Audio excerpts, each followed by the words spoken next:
it's our adult education time this morning, but it's great to, and Susan is on the board of the Grünewald Guild, so I will have her introduce, or I have heard him preach already, so I'm looking forward to hearing him teach, and it's great to have you here, Brian. And hey, thanks, Pastor Mark. So the Grünewald Guild is a retreat center with Lutheran roots in Plain, Washington, near Leavenworth. It's a cousin to Holden. If you've been to Holden and seen the painting on the roof of the community center where worship is in the summer, Rich Kemmerer did that, and Rich is one of the founders of the Guild. And there's often hikes between Holden and Grünewald Guild. But you don't need a boat to get to Grünewald. Much easier access. And the work that we do there is the intersection of art and faith and community. So I could go as a complete beginner, spend a week with an artist who knows their way around calligraphy, watercolor, silk painting, pottery, stained glass. It's a long, long, long list. Photography, poetry, architecture. Spend time in the morning in the studio and then interact with students who were in 2 or 3 other classes the same week. All of that pivoted last year, this time, to do online. And so now we're figuring out what's going to happen this summer. Brian is our brand new executive director. We interviewed him in September. He drove out from Chicago in January. A road I'm sure many of you have driven, and said it was a little windy in Missoula, like 75 miles an hour windy. And his work, and he brings 25 years of Lutheran higher education with him. He was 15 years at Gustavus as campus pastor, fine school in southwestern Minnesota, and that Chris graduated from, oh, by the way, and then 10 years at Valparaiso and in Indiana. So we're just thrilled that he's at the Guild. He wants to build relationships for the Guild in Seattle, Spokane, and Portland. I'm the first board member on the Guild to be from Oregon. It's Washington centric. So by having him here today, we're expanding that web of connection. So I think that's all. Great. All right, thank you. Thanks, Susan. You bet. And again, thanks to you and Mark for the invitation to come. What a blast to be here. I am happy to have moved from Chicago to Washington. I grew up in northern Minnesota, a little north of Duluth, if you know Minnesota. And we had a cabin out on a lake, as you know, a chunk of people in Minnesota do. So I spent the summers out near the water. But now these last few years, I haven't been really around water too much. So it's been great to move. The Wenatchee River runs right on the edge of our property. So it's really great to be near that. Really, really fun. I came to the Grünewald Guild because in addition to my seminary training and being a pastor, I spent a chunk of time with art. But art kind of broadly understood, not only the fine arts, and then certainly music, theater, but also, you know, I like the culinary arts. I like going to eat food at some great, you know, little restaurants and stuff like that. And really artistic expression that stretches the boundaries of what it means to be an artist. One of the things that we find at the Guild is that when we say, well, why don't you come and take a class? People say, well, I'm not an artist.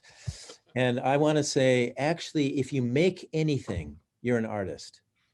Because the idea of being a kind of a co-creator with God in the making of something means everybody has artistic sensibilities and is doing art.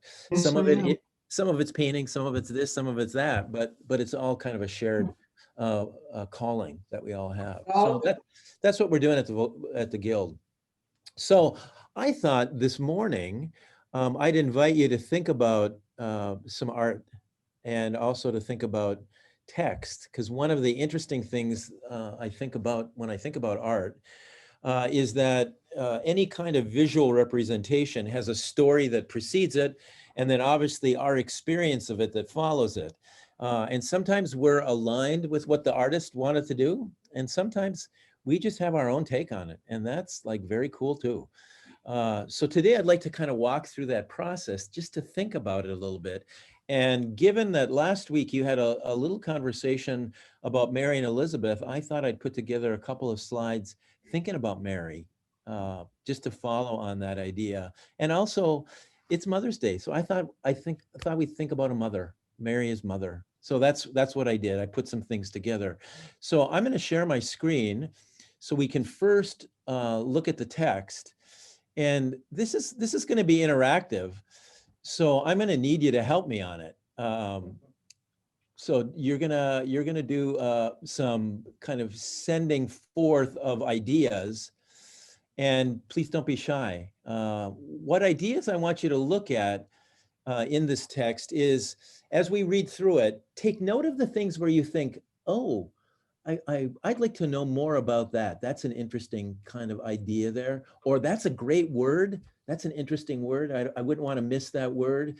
If the writer of Luke was here, what question would you ask Luke about this text? Where is there space in the text to be thinking about imagination and creativity? So I'll read the text. It's a very familiar one. From Luke 1. It's the Annunciation text that we hear always in Advent. So in the 6th month, the angel Gabriel was sent by God to a town in Galilee called Nazareth, to a virgin engaged to a woman whose name was Joseph of the house of David. The virgin's name was Mary, and he came to her and said, "Greetings, favored one, the Lord is with you." But she was much perplexed by his words and pondered what sort of greeting this might be. The angel said to her, "Do not be afraid, Mary, for you have found favor with God. And now you will conceive in your womb and bear a son, and you will name him Jesus. He will be great, and he will be called the Son of the Most High, and the Lord God will give to him the throne of his ancestor David. He will reign over the house of Jacob forever, and of his kingdom there will be no end." Mary said to the angel, "How can this be, since I am a virgin?" The angel said to her, "The Holy Spirit will come upon you, and the power of the Most High will overshadow you. Therefore, the child to be born will be holy. He will be called Son of God. And now your relative Elizabeth, in her old age, has also conceived a son, and in the 6th month for her who was said to be barren. For nothing will be impossible with God." Then Mary said, "Here am I, the servant of the Lord. Let it be with me according to your word." Then the angel departed from her. Okay, so what are some of the images that are in this text that are interesting and curious to you? Anyone? Overshadowed. Overshadow, right? Ponder, Uh-huh. ponder. Ponder. Let me move this over a little bit so it keeps showing. Yes. Fear Other- not. Say that again. Fear not. Fear The not. standard response to an angel from an angel. Right.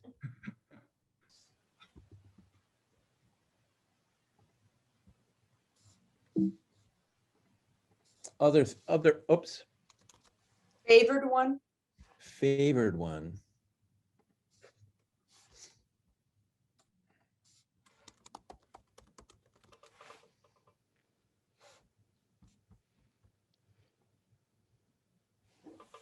What else in this text?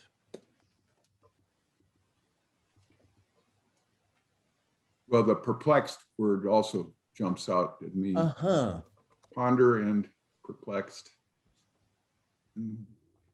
So, we could spend a bit of time with this text and think about this. This is an old practice called Lectio, where we just sit with a text for a while. And it's a really helpful thing to do when we're trying to interpret the text. One of the things you always realize when you're taking time with a lesson like this is that there's spaces within the text for imagination to kind of spring forth.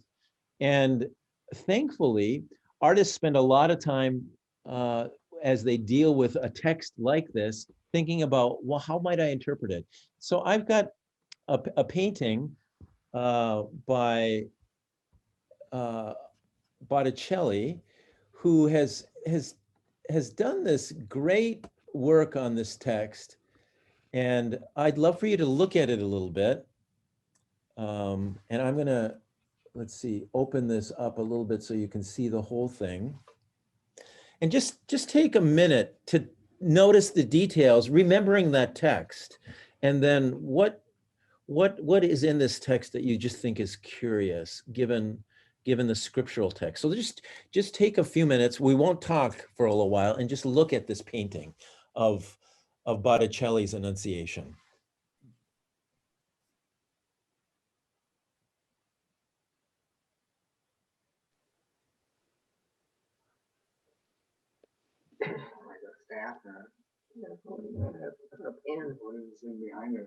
Look at her wings.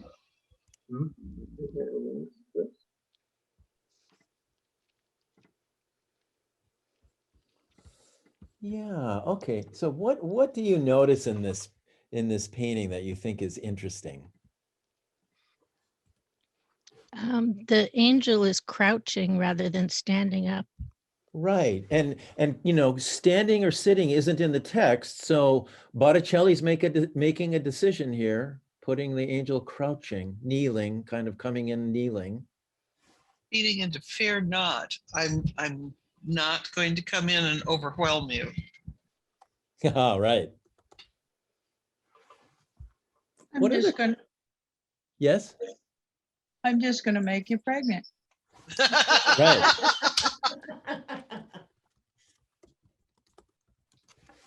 What else in the picture is the details of the picture? What do you see in it?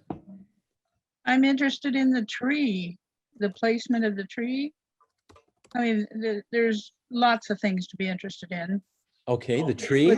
But is the tree seems a little bit more noticeable than, I mean, why did he put a tree right there? And Exactly. it's coming out of the angel's head, sort of. I mean, Right. Right. And if you follow the tree, it looks like it's connected to whatever it is in the angel's left hand.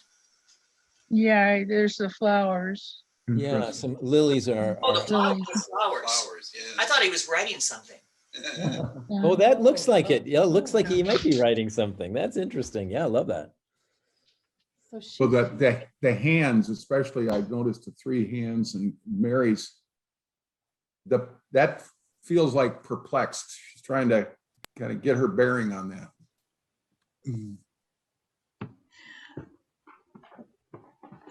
Maybe a little apprehensive. Yeah, she seems to be pushing him away a little, Or defending herself. or defending herself. Yeah, kind of. Wait a minute.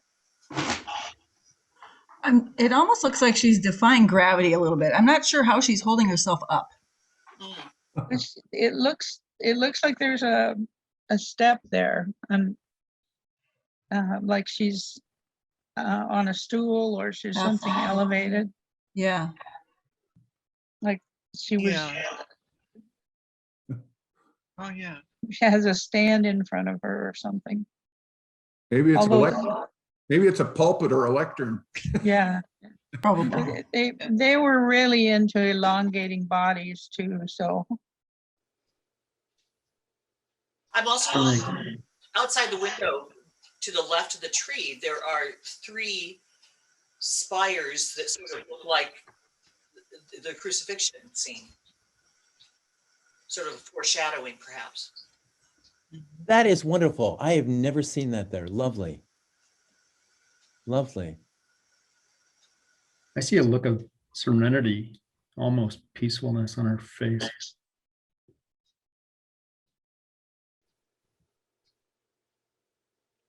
This is so interesting. Okay, we've spent 2 minutes with this painting.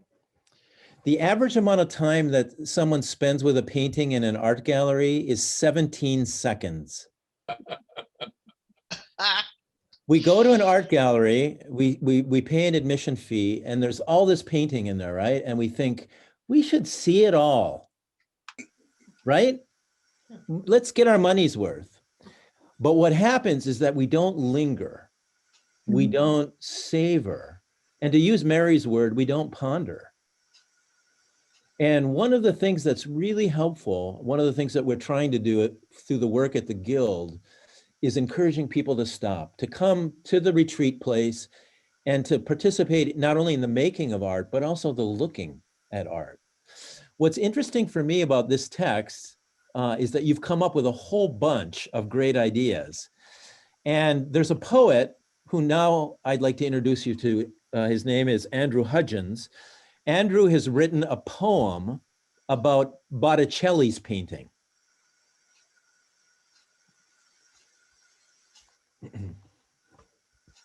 So let me see if I can get it all on the screen here. There we go. Let me read this for you. So this is Andrew Hudgens' take on Botticelli. The angel has already said, "Be not afraid." He said, "The power of the Most High will darken you or overshadow you." Her eyes are downcast and half closed. And there is a long pause, a pause here of forever, as the angel crowds her. She backs up as far as she can, elbow trapped against a reading desk, her whole left side pressed against the picture frame. He bows. He is an angel, Gabriel. He doesn't realize why she shrinks from him. He's come in all unearthly innocence to tell her the facts of glory, not knowing, not remembering how terrible they are. And he waits for her to answer as Botticelli gives her eternity to turn and look out the doorway into his invented world, where a strange tree leans over them. On the far hill floats a castle, and halfway across the river toward it juts a bridge not completed. And neither is the touch, angel to virgin. Both her hands held up, both elegant, one raised as if to say, "Stop," while the other hand, the right one, reaches towards his, and as it does, it parts her blue robe and reveals the concealed red of her inner garment to the red tiles of the floor and the red folds of the angel's robe. But her whole body pulls away from him. Only her head, already haloed, bows, acquiescing. And though she will, she has not yet said, "Behold, I am the handmaid of the Lord," as Botticelli in his great pity lets her refuse, accept, then think again. Okay, so what an interesting poem, right? The poem invites us to look at that image much more closely. And Andrew is looking at so many interesting details, taking that very moment when the announcement has been made and Mary hasn't said her response yet, and tries to capture that gap in the story. He's trying to capture that moment, I think. And he's allowing us to imagine with Mary, would we say, "Okay, all's well, let's go for it"? Or would we, if we were in this situation, would we say, "I want to think about this a little bit," or "I need to just make sense out of it"? I mean, I don't know what to make of this. It's a great invitation to, as Mark said, that word perplexed. I think he's really trying to dig into how is she perplexed. Some of you mentioned the hands reaching towards each other. And then Andrew looked in the back of the painting where there was this castle with the 3 spires, and then the village, and then this bridge that was being grown, but not touching yet. So he kind of amplifies this sense of waiting and wondering. A great Advent kind of theme that we have, this moment of, what's up next? Okay, so that's one painting. I want to introduce you to another. And this one is by Rossetti.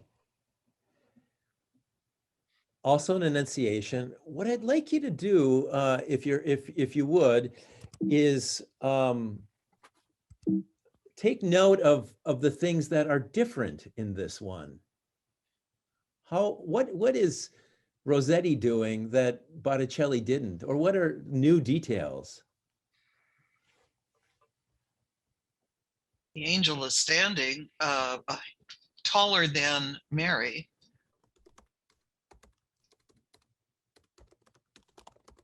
Yes. His feet are on fire.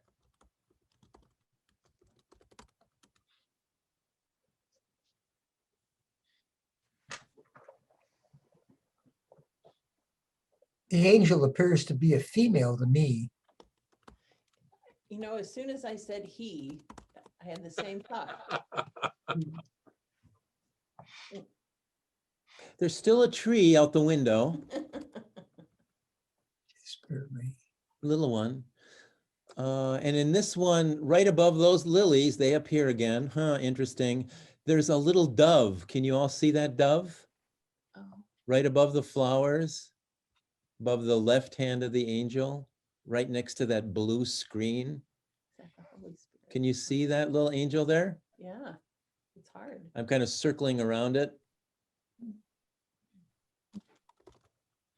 She's dressed in white, no red robe and halos. Yeah, and what does that do to the painting? Makes it really very cool, doesn't it? The focus is on the face of Mary. And how would you describe that face?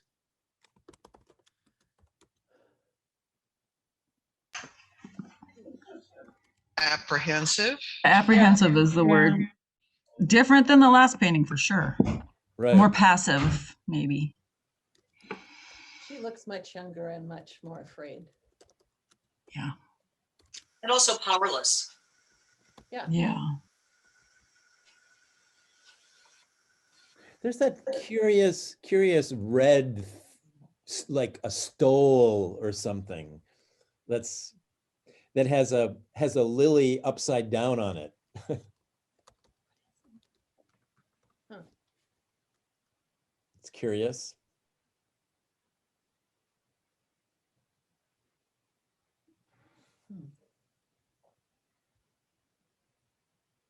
Okay. What is the symbolism of the lily? I forget. You know, there are many ways to look at the lily, but at the very least, you'll see in many Renaissance paintings the notion of fecundity, because the lily is brought in by Gabriel at this kind of moment of becoming pregnant.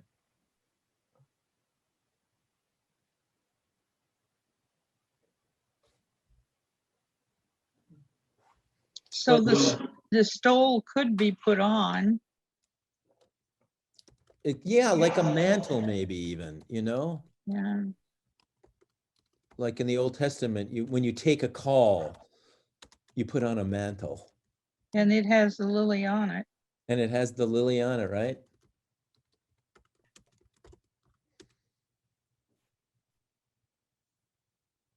And there is red and blue in this one, but it's not on her. Mhm. You know, it's interesting, up until the 15th century, Mary was always painted just in red. And then afterwards, they added blue, in many cases, painting the blue over the red.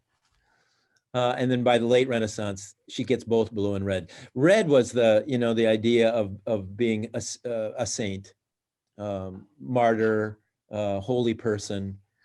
But the blue gets added only to Mary as partly as a preparation, I think, for pregnancy of a baptismal kind of theme. That's where the blue comes. Well, I want to look at another poem.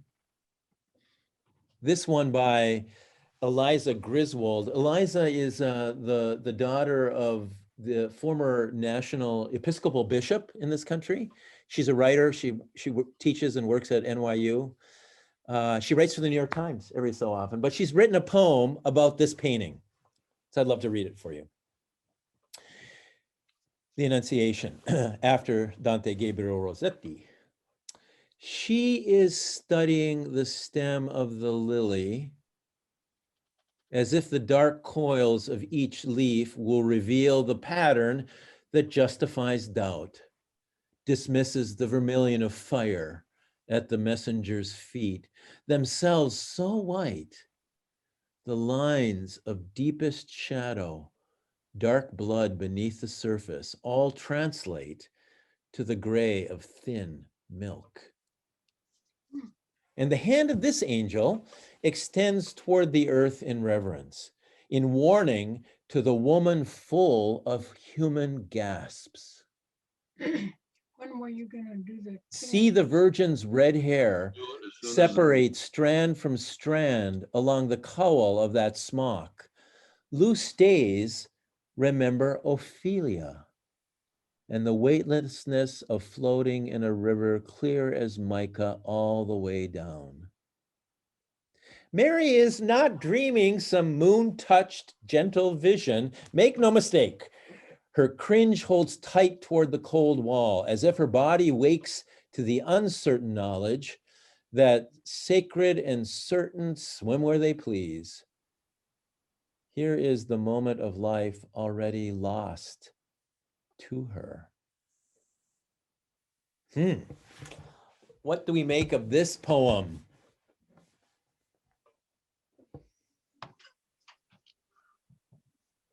Susan saw the vermilion of fire, but all of you commented on the white, right?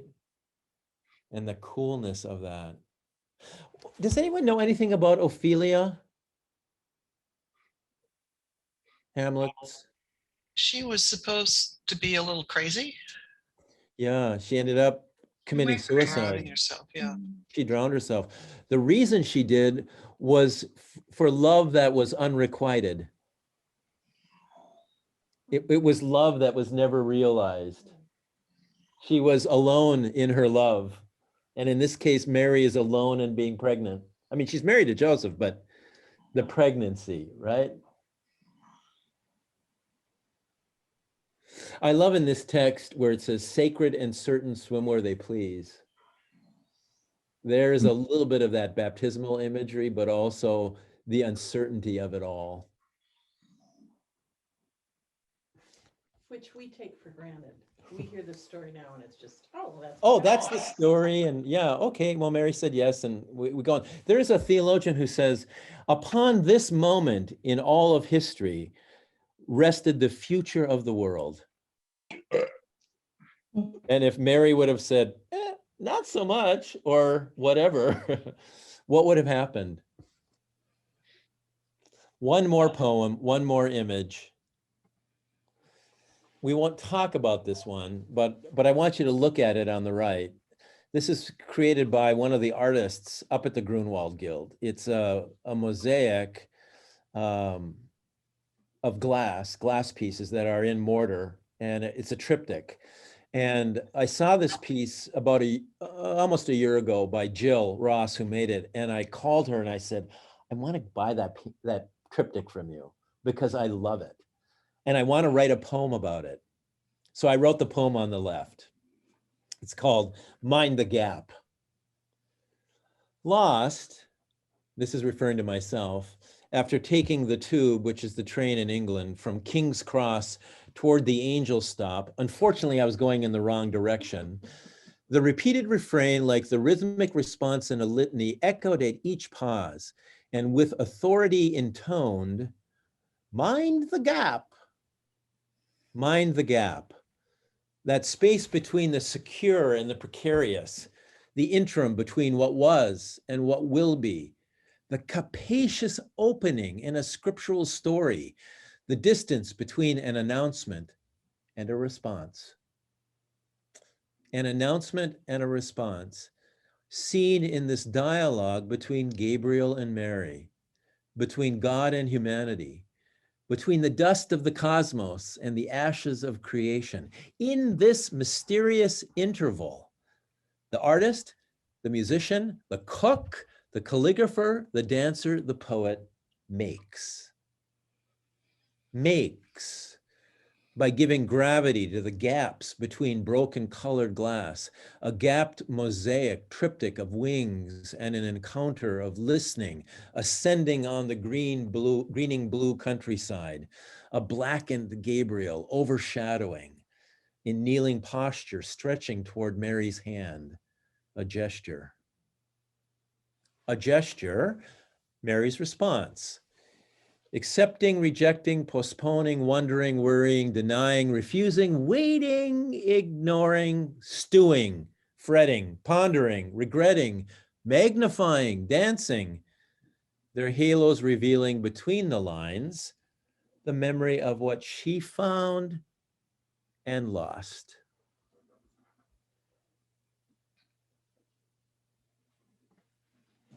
Okay. So we've just entered for 30 minutes with 3 pieces of art, which are related to an old story, and 3 poems that have been written in the last 5 years about those paintings. And it's just a really interesting kind of process that we have to become part of the scriptural story and to find our way into it. It's the task of a preacher when they're working with a text, to invite people into those gaps and think about, how does this text come alive in your own life? It's a really exciting and fun process. I'm really, really interested in it. For about 5 years now, I've been looking for Annunciation paintings and then looking for poets who've been writing about the Annunciation. I've got about 15 gathered so far. And then when I listen to a new poet, I'll send them an email afterwards and I'll say, by the way, would you write a poem about the Annunciation? And they kind of like write back to me, and what do you mean? And then I'll say, well, there's just a whole bunch of paintings of the Annunciation, and all these people have written poems about these paintings. You want to take a stab at it? And some of them have. The poet that you heard from last week, Susan Palo-Cherwin, took up the challenge and wrote a great poem of a serograph by John August Swanson. And the picture in this, I don't have it with me today, but this picture is it's kind of a long picture, and it's a village. It's a Mexican village, and on the village houses are paintings of the story of Scripture from the creation. So if you walk down this pathway, you walk by, oh, there's the creation story. Oh, there's Adam and Eve. There's Noah. There's the flood. There's Jericho. There's Moses by the bush. And you keep walking down and walking down the image, and you get to the very bottom, and you walk across the bottom of the picture, and there's Gabriel and Mary. The bridge story from which all the new history, right, is told. And Susan wrote the poem for that in the shape of a walkway. She parallels the walkway in the painting, and so you walk along with the story from the beginning to the end. Very, very interesting. I'm just kind of curious, what do you all think about this? What comes to your mind as you've heard just a little bit about how, in this case, Scripture informs painting, informs poetry? Just kind of curious what you think.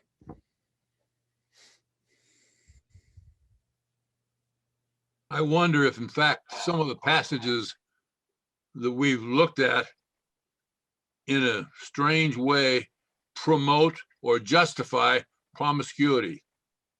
So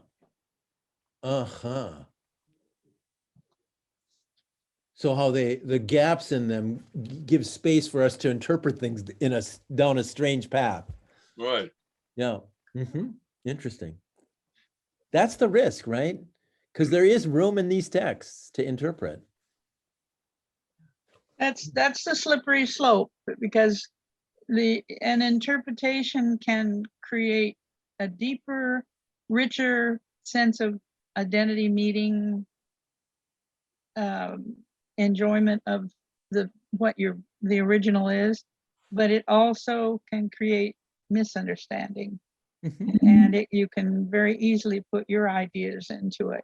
Yeah, so what do we do about that? You know, it's really interesting. I had a teacher who once said, like with an Annunciation story, we ought to put that right in the middle of the table. And then as we gather around to think about the story, we're testing the ideas out in the community. Because the real risk, right, is that someone goes off on their own tangent, really into their own thing, which is not part of the church's history. The church has always interpreted over time. There isn't one interpretation of these stories, right?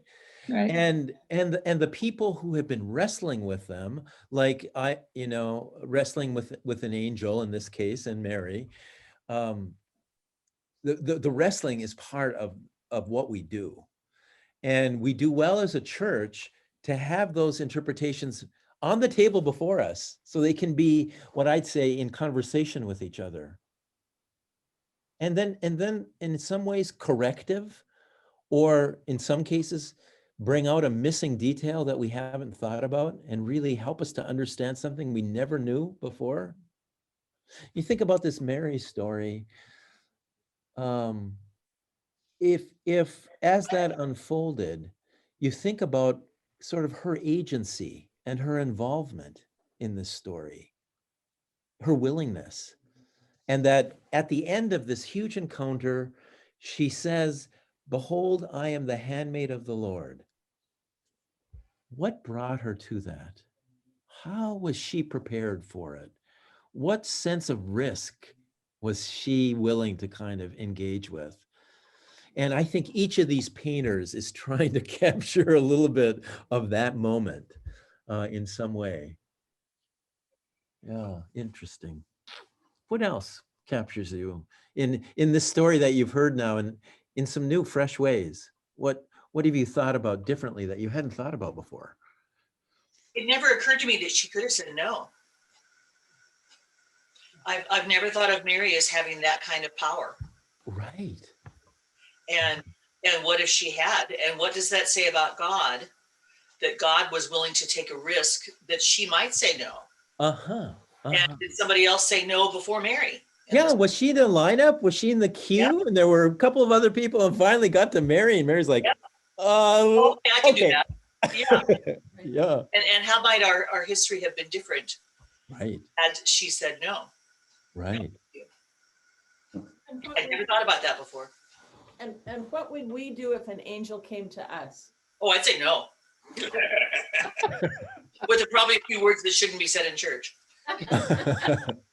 Pat, have you been teaching the confirmants to say no to angels? Is that what's been going on? Yeah. Haven't you been able to tell that? So when I was at Gustavus, I was teaching a class on how biblical stories are told in art, and a bunch of different ways. I was really interested in the prodigal son story, and a friend of mine, Jerry Evenrood is his name. Jerry is still alive. Jerry decided when he was a youngin' that he loved that story, and he would collect artwork related to it. And by the time he retired, he had 650 pieces of art related to the prodigal son. And so I would take my students up to his house where all these paintings were in Minneapolis from St. Peter, where I was. And every room was dedicated to a part of the story. There was one part of the story where the son receives the inheritance and leaves home. The next part of the story when he's with prostitutes. The next part of the story when he's feeding the pigs and comes to himself. The next part of the story when he comes back home and the father welcomes him back. And then finally the fifth scene, the last scene, when the elder brother is like, why are you so nice to him? How did he end up, in such a good little spot? And the students would kind of roam around from room to room. And then Jerry would ask us, what biblical story creates imagination in your mind? What is the story that you just keep thinking about? And I went home after that and I thought, for me, it's the foot washing. I'm so interested in the foot washing because here is Jesus not only being an example about what he's talking about, washing Peter's feet, but then teaching about it. And being in higher ed, you know, teaching is like a thing. So how do we put those two together? So I've gathered images of the foot washing over the years. And there's one foot washing where when Jesus, it's a bronze little cross. And when Jesus comes over to wash Peter's feet, Peter's doing this, like grabbing his head going, oh my, whatever, in response. And I look at that little bronze thing to the point of, if an angel comes to you, what do you say, right? What does that moment look like? Very, very, very interesting and very fun. I have one final story, and then I think we'll have to close. So Wheaton College made a decision that they wanted to do a new piece of art in the Billy Graham Center there. And the artist who teaches there is a mosaicist, and she called me up and she said, could you come up and talk with my students, because we're working on The Woman at the Well. And it's a little tough sometimes at Wheaton because there's one way of thinking about things sometimes at Wheaton. There's just one kind of way. And I'd like you to come from the outside and you can say whatever you want. You know, what about The Woman at the Well? So I brought like 9 great images of the woman at the well. And then we really dug into the scripture text and looked around it. Well, the mosaic is completed now. And the president at the time weighed in on what the images should be. Interestingly enough, it's hanging in Wheaton, Illinois. So he wanted wheat in the picture. So there's wheat like all over it. And then he really liked geese. So there's this little flock of geese flying over the woman at the well. It's very interesting. And then the frame around it is actually most linked to the story. Where that appears in the gospel, the first story is about water, and the story that follows it is a feeding story. And so my read on it was that the early church was thinking these are 2 central ideas, baptism and communion, and we're putting them together. So the mosaicist put around the edge of it a frame of mosaic, which is baptismal, drawing people back to that little thing. I went up for the dedication of this incognito because I thought I better be kind of quiet up here. And to hear the people, however, think about what that story is about because of that piece of art was just fascinating. That's what I hope has happened for you today, that the word, the verbal word, has a companionship with the visual word, and that they interact with each other, giving us more verbal words, which also impacts the image of ourself, our own life. So thanks so much for this time together. Really, really fun to be with you all. And do, if you can, find your way to the Guild. It's about 5 hours from here. And we have classes in the summer. We have room for volunteers. Just let Susan know. And the website is? And the website is grunewaldguild.com. www.grunewaldguild, one word, put together.com. So thanks so much.